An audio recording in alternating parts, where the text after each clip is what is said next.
Good morning guys. Ngayong umaga pakain muna tayo itong mga alaga natin gapi.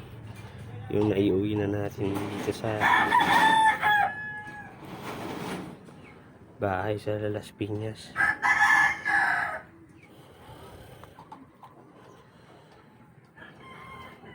Pakain muna natin sila. Ang dami ng mga buntis rito, hindi pa lang nagdadrop. So pagantay natin yan. Dito naman sa kabila, meron na rin na yun, isa, dalawa,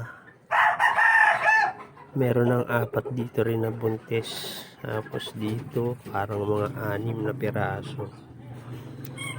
Tapos dito sa EBM natin rito, ayun isa, meron ng isa, ayun, dalawa, kaso maliit lang yung pagka ano nila.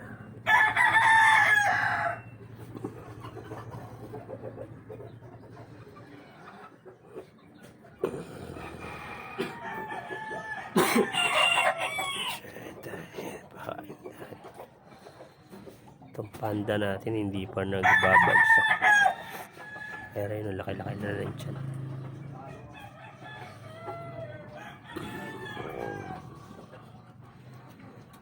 Yung mga yellow tail natin, ayun ang mga tiger. Ay, may buntis na rin uli sa 3.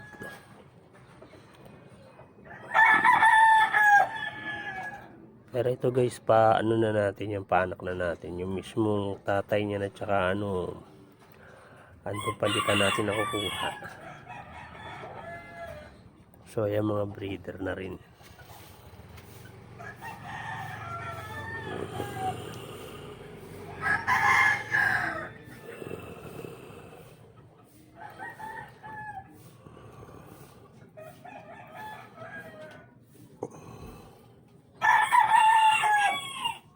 So ayan, nagawa na ulit tayo na nilagyan na natin yan ng tubig para pag uwi uli natin ang isda dyan natin lalagay.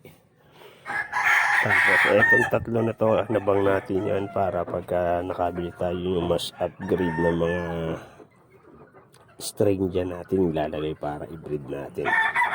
So abangan nyo yun guys, pagka nakabili na tayo na medyo mas magandang mga strain at saka breeder pagka nagkaroon na tayo ng budget. So hanggang dito na lang muna guys. Maraming salamat sa inyong panonood. Thank you for watching. God bless at happy fish keeping.